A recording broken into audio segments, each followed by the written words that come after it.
¿Qué tal? Bienvenidos sean nuevamente a nuestra clase de matemáticas. Mi nombre es Liz Valdés y hoy vamos a tener un aprendizaje muy productivo. En el día de hoy te recomiendo tener tu área de trabajo limpia. Asegúrate de estar en un espacio tranquilo, sin interrupciones y lavar tus manos con suficiente agua y jabón para evitar los contagios del COVID.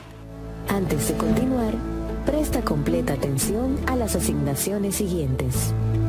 Es importante higienizar tus manos con agua y jabón y prepara tus libros y herramientas de trabajo junto a la actitud correcta para aprender. Directo al aprendizaje y el conocimiento. Si ya hiciste todo esto, entonces estamos listos. Prepárate, porque ya vamos a empezar. Recordamos que todas las competencias que estamos desarrollando durante las clases nos ayudarán a elaborar nuestro proyecto final. Este proyecto será el reportaje acerca de la salud integral y bienestar en tiempos de pandemia.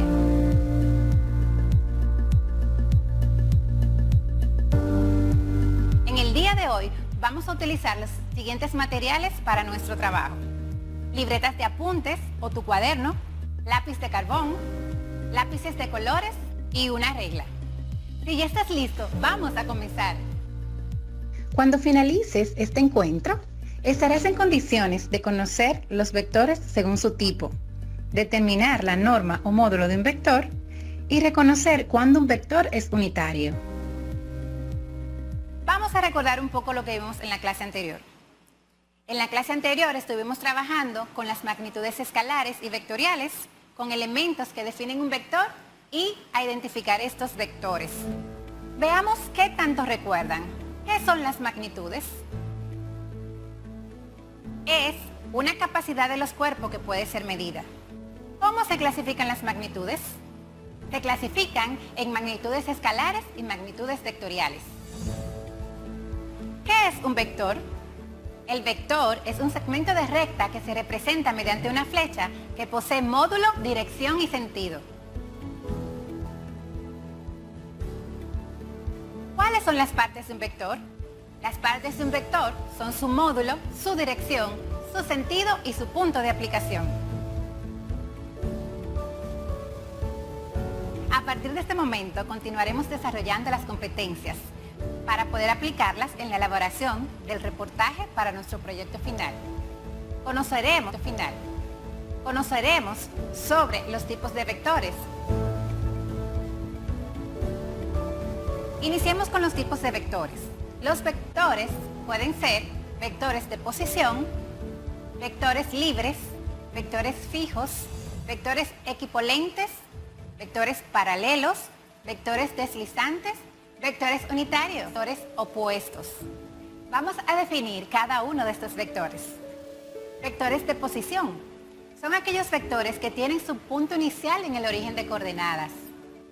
Vectores libres son aquellos vectores que no están referidos a un sistema de coordenadas, o sea, que es aquel que su punto de aplicación es cualquier lugar en el espacio, lo cual nos indica que los vectores libres pueden ser trasladados de cualquier lugar en el espacio, siempre que conserven invariable su tamaño, su dirección y su sentido, o sea, que puede colocarse a cualquier posición paralela a la recta que lo contiene.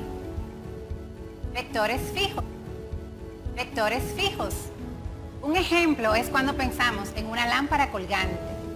El peso de la misma puede representarse por un vector que apunte verticalmente hacia abajo. Este vector tiene como punto de aplicación un punto en el techo donde cuelga la lámpara.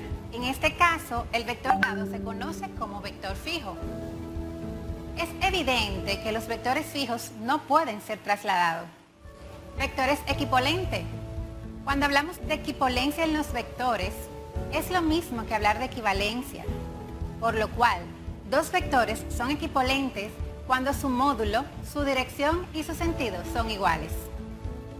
Vectores paralelos. Dos vectores son paralelos cuando están en la misma recta o en rectas paralelas, es decir, cuando tienen la misma dirección. En este caso, su sentido puede ser igual o puede ser diferente. Vector deslizante. Imagina un vehículo que se mueve en un tramo de la carretera, completamente horizontal, y que en este tramo se mantiene invariable el tamaño de la velocidad con la que se desplaza. En este caso, el vector que representa la velocidad se va trasladando constantemente sobre una línea de acción. Un vector como este es deslizante y, como podemos apreciar, la característica principal de este tipo de vectores es que su punto de aplicación puede ser cualquiera en la recta que lo contiene. Vector nulo es el vector que tiene como punto de referencia al origen de coordenadas y se representa por 0,0. Vectores opuestos son aquellos vectores que tienen la misma dirección, el mismo módulo, pero sus sentidos son opuestos. Vectores unitarios. Un vector unitario es aquel cuya norma es la unidad. Es importante saber que la norma de un vector es la raíz cuadrada positiva de los cuadrados de las coordenadas, que se representa de la siguiente manera. Vamos a la pizarra para ver un ejemplo. En este momento vamos a hallar la norma de un vector.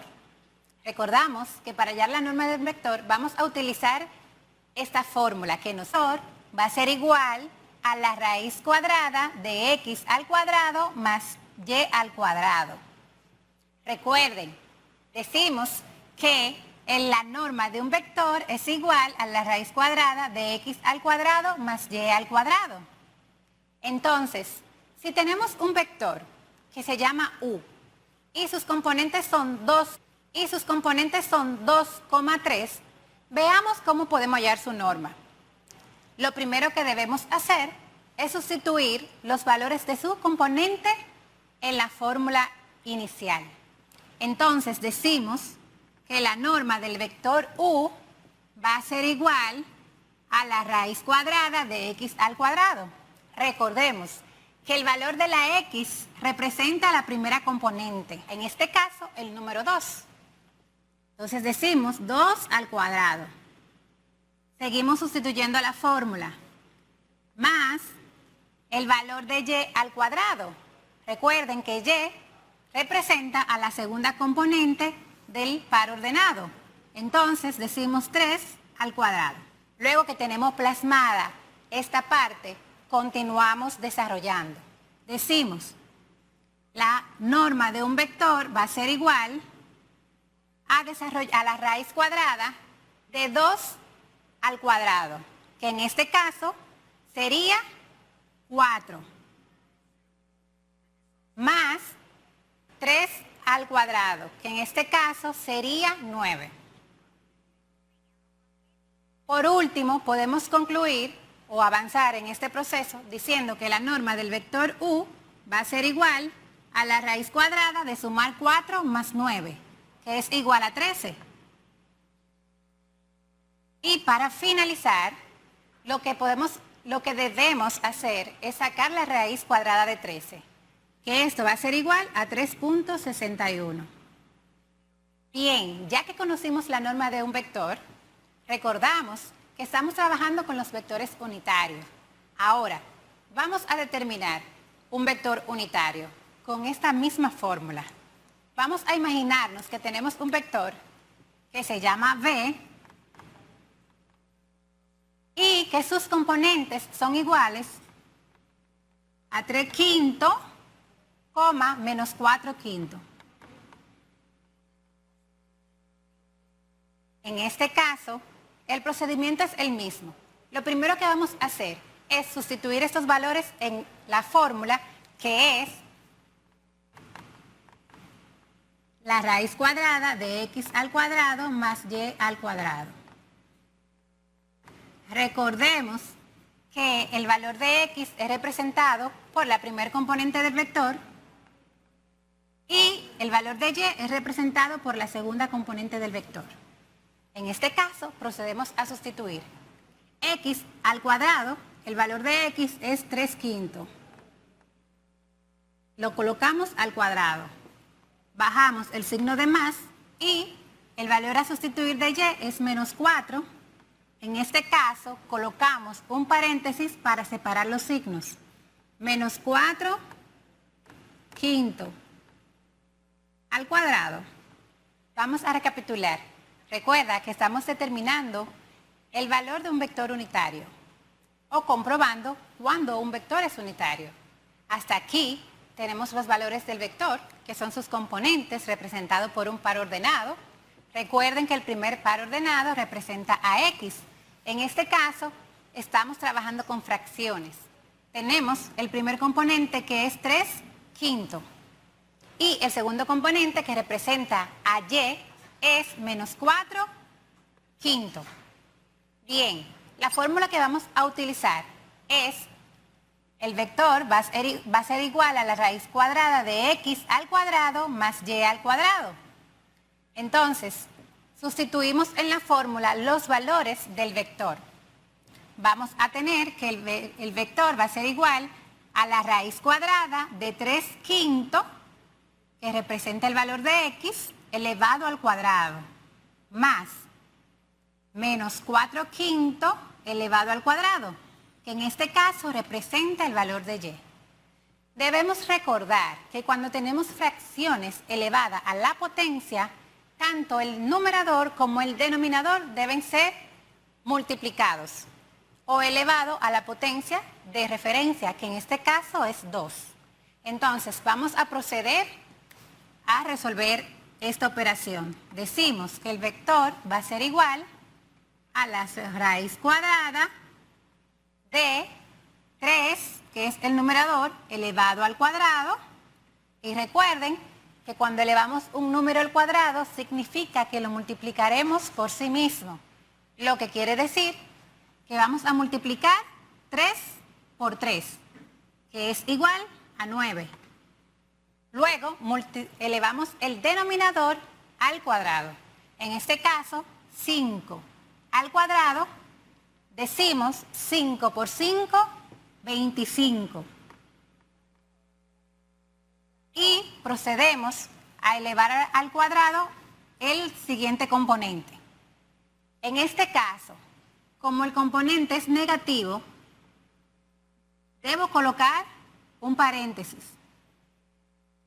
Pero primero debo elevarlo al cuadrado antes de determinar su signo. Cuando elevamos una cantidad al cuadrado que tiene un signo negativo, esta cantidad no va a dar positivo. Siempre dará positivo, ya que recuerden que estamos multiplicando el número por sí mismo. Y el número contiene su propio signo. En este caso, hacemos relación de signo, decimos menos por menos me da como resultado un valor positivo y 4 por 4 me da 16. Es por esto que al elevar -4 al cuadrado, el resultado es 16. Bien, ahora continuamos. El denominador pasa lo mismo, porque este signo corresponde a la fracción completa. Entonces, también afecta el denominador. Decimos -5 por -5 es igual a menos por menos me da más y 5 por 5, 25. Ese es el valor que voy a tener como denominador. Luego de haber elevado mis dos componentes al cuadrado, ahora vamos a proceder a sumar. En este caso, aplicaremos la suma de fracciones, que nos dice que cuando tenemos dos fracciones con el mismo denominador, colocamos su denominador igual. Vamos a verlo. Decimos que el vector va a ser igual a la raíz cuadrada de relacionar los dos denominadores, coloco aquí el 25 porque son iguales, y sus numeradores lo coloco tal cual. Digo 9 más 16. En este caso, continúo desarrollando la operación y digo que la raíz cuadrada de 9 más 16 me da como resultado 25 y el numerador 25. Continúo desarrollando la operación y el vector va a ser igual a la raíz cuadrada de dividir 25 entre 25, me da 1. Bien, entonces, por último, podemos probar que la raíz de 1 es igual a 1. Por lo tanto, esto representa a un vector unitario. Recapitulamos nuevamente. Tenemos los valores del vector, sus componentes representan a X y a Y. Lo sustituimos en la fórmula, que es igual a la raíz cuadrada de X al cuadrado más Y al cuadrado. Y la operación nos va quedando de la siguiente manera. Decimos raíz cuadrada de 3/5 al cuadrado más, entre paréntesis colocamos menos 4/5 al cuadrado. Recuerden que le colocamos su signo de procedencia. No lo podemos cambiar. Y este signo de más viene directamente desde la fórmula original. Ahora, desarrollamos esta parte que está acá. Decimos que el vector va a ser igual a la raíz cuadrada de elevar 3 al cuadrado, que es igual a 9, y representa el numerador. Luego elevamos el denominador, que es 5 al cuadrado, 5 por 5, 25, más elevamos el segundo componente al cuadrado, recordando que tanto el numerador como el denominador debo elevarlo a la potencia indicada. Entonces decimos, menos 4 por menos 4 es igual a 16. Y en el denominador decimos a la 25. Continuamos desarrollando la operación. Y decimos que el vector va a ser igual a la suma de la fracción 9 más 16 entre 25. Ya que recordamos que cuando sumamos fracciones, si éstas poseen un mismo denominador, entonces se coloca igual. Y en la parte del numerador solamente voy a bajar los números como están, o sea, voy a colocar 9 más 16. Luego, entonces, continuamos desarrollando. Digo, 9 más 16 es igual a 25. Y bajo el denominador como está. Luego, vemos y dividimos 25 entre 25, me da como resultado 1 y la raíz cuadrada de 1 es igual a 1, lo que comprueba que este vector es un vector unitario.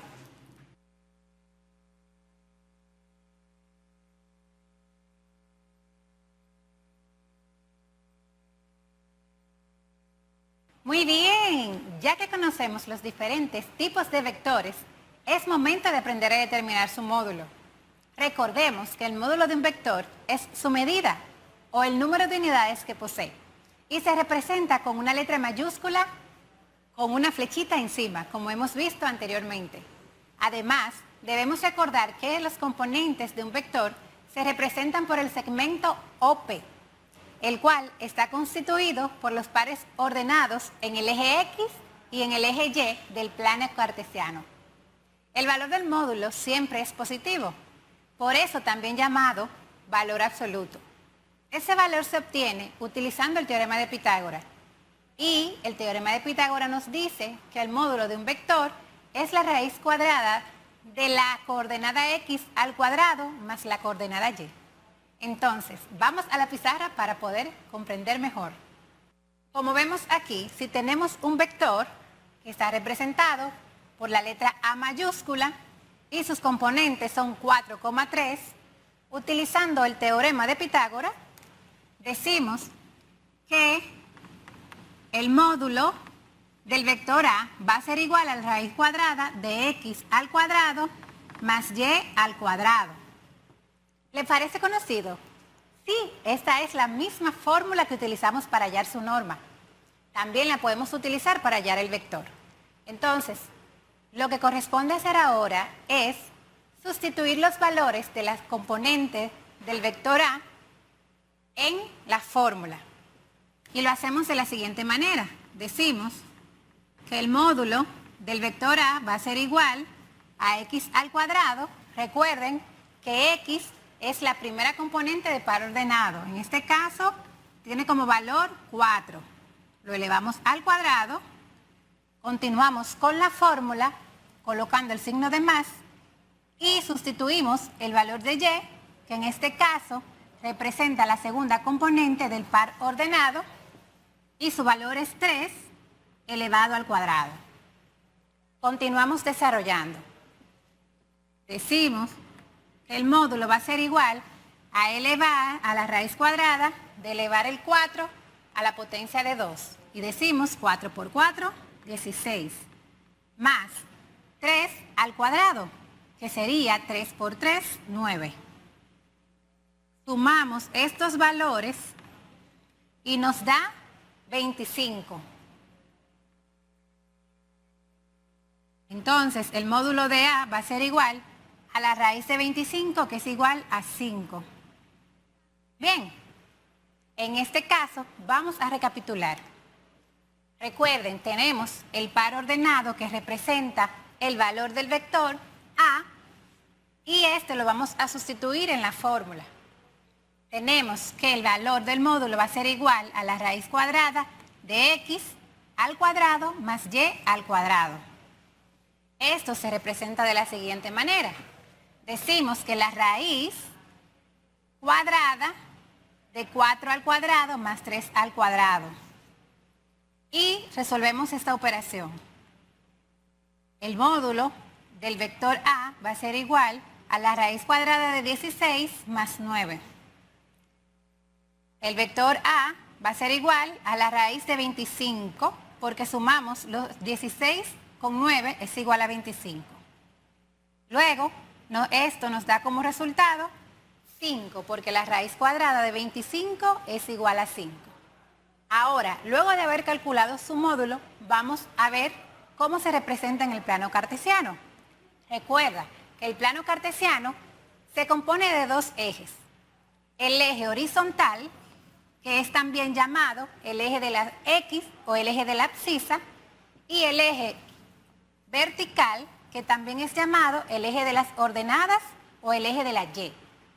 En este caso, en el eje de la abscisa representamos el primer componente, que también se representa el valor de X. Y en el eje de la Y vamos a representar el segundo componente, que corresponde a el valor de la Y. Lo primero que debemos hacer es ubicarnos en el centro de coordenadas, que es 0,0, donde se juntan los dos ejes. Aquí su valor es 0. Quiere decir que Y vale 0 y que X vale 0 si me posiciono aquí. Lo primero que voy a hacer es ubicar el valor de la X. Y como es un 4, voy a comenzar desde el origen de coordenada contando hacia la derecha, o sea, hacia el eje de la X positivo. Voy a decir 1, 2, 3 y 4. Aquí es que se encuentra la primera componente. Luego ubico la segunda componente, que es el valor de 3. Recuerden que se ubica en el eje Y. Voy a contar, como el 3 es positivo, voy a contar 3 unidades en el eje de la Y. Entonces cuento 1, 2 y 3. Aquí se ubica mi segunda componente. Pero el módulo del vector va a estar donde se unan esas dos componentes, que sería, podemos trazar una línea imaginaria y donde se una, esa es la representación del vector. Muy bien. Recapitulando, vamos a ver nuevamente cómo representamos el módulo del vector. Luego de haber encontrado su valor, vamos a representar las componentes. En este caso, utilizaremos el plano cartesiano. Recuerden que el eje horizontal representa el eje de la X. Y en este eje posee dos lados. Un lado positivo, que es el lado de la derecha, y un lado negativo que está hacia la izquierda del centro de coordenadas. También tenemos el eje Y, que es el eje vertical o el eje de las ordenadas. En este caso, de la misma forma, contiene dos lados. Un lado que representa la parte negativa, que va hacia abajo desde el centro de coordenadas y un lado que representa la parte positiva, partiendo del centro de coordenadas. Bien, ahora vamos a representar las componentes. La primera componente representa el número 4 y este valor va graficado en la X, en el eje de la X. Lo que hacemos es que nos colocamos en el origen de coordenada, donde sus valores son 0,0 y desde ahí partimos hacia el lado positivo de la X contando 4 unidades. Cuenta conmigo, decimos 1, 2, 3 y 4. Aquí se ubica la primera componente del vector. Luego vamos a ubicar la segunda, en el eje vertical, que es el eje de la Y. Y de la misma forma vamos a partir del centro de coordenadas, o sea, del 0. Y vamos a contar hacia arriba o en la parte positiva del eje de la Y, positiva del eje de la Y, 3 unidades. 1, 2 y 3. Aquí se encuentra mi segunda componente del vector. Luego de haber ubicado ambas componentes, lo que procedemos a hacer es a ubicar el punto donde se unen estas dos. Si podemos ver con líneas de trazo, este punto se forma aquí, donde se unen las dos componentes. Y mi vector va a ser representado partiendo desde el origen de coordenadas hasta el punto donde se unen las componentes y de esta forma queda representado. En el día de hoy trabajamos los tipos de vectores, las componentes de un vector, cómo determinar la norma de un vector, cómo determinar su módulo y cómo representarlo. Espero que puedan poner en práctica lo aprendido en esta semana. Les invito a realizar los ejercicios que se encuentran en la página 58 y 59 de su cuadernillo. Nos vemos en la próxima clase.